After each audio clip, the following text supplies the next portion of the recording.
मित्रांनो, आपण थंबनेलवरती बघितलं असेल, की आपण एक नवीन प्रयोग केला आहे कलमाचा. हा प्रयोग आपण पूर्वी देखील केला असेल किंवा ऐकलं देखील असेल. तर हा कलम कोणता आहे सुरुवातीला तुम्हाला सांगतो. तर हा कलम आहे गुट्टी कलम म्हणजेच एअर लेअरिंग. मित्रांनो, एअर लेअरिंग बऱ्याच झाडांवरती केली जाते. त्यामध्ये पेरू देखील एक झाड आहे, त्यामध्ये देखील आपल्याला करता येते.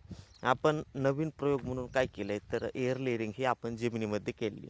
आपण बघू शकता, साधारणपणे अर्ध्या फुटाची जी काडी आहे ती जमिनीमध्ये आपण गाडली म्हणजे डायरेक्ट गाडली नाही, त्याच्यावरती आपण काप घेतलेला आहे. त्याची साल 2 ते 3 इंचाची काढलेली आणि त्यानंतर त्याच्यावरती मुळ्या फुटण्यासाठी जी आपल्याला पावडर मिळते ती लावलेली आहे.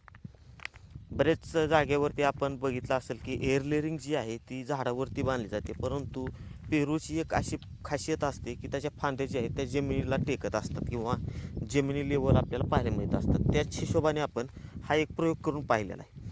आता साधारणपणे 25 ते 30 दिवसामध्ये जो रिझल्ट आहे तो आपल्याला पाहण्यासाठी मिळू शकतो, कारण की गुट्टी कलम म्हणजेच एअर लेअरिंगला 15 दिवसापासून ते 40 दिवसापर्यंत आपल्याला कधी पण रिझल्ट जो आहे तो पाहायला मिळतो.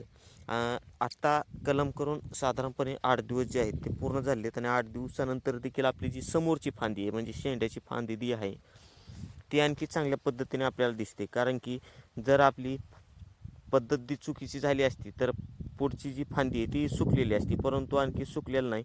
चांगल्या पद्धतीने आपल्याला जी फांदी आहे ती आणखी पाहायला मिळते. मित्रांनो, नवीन नवीन पद्धतीमध्ये आपल्याला बरेच काही करता येतं, परंतु माहिती नसल्यामुळं किंवा कोणी सांगत नाही बाबा अशा पद्धतीने केल्यानंतर देखील आपल्याला सक्सेस होईल.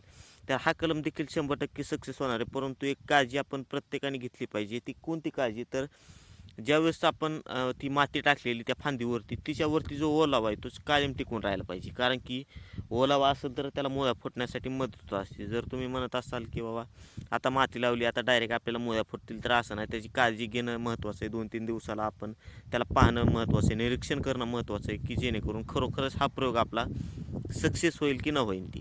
तर अशा पद्धतीने आपण एक प्रयोग केला आहे.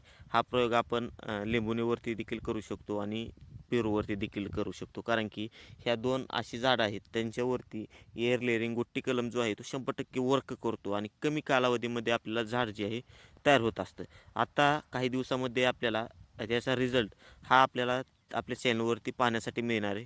त्यामुळे आपल्या चॅनलला सबस्क्राईब करा. फेसबुकवरती हा पाहत असाल तर फेसबुक पेजला देखील फॉलो करा, कारण की रिझल्ट पाहण्यासाठी आपल्याला आपल्या चॅनलला फॉलो नक्की करावं लागेल.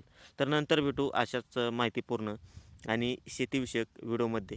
तुमच्या मनामध्ये जर याविषयी काही शंका असतील तर तुम्ही म्हणजे डायरेक्ट विचारू शकता. त्याचं प्रश्नांची उत्तर जे आहेत ते आपल्याला भेटून जातील. तर धन्यवाद.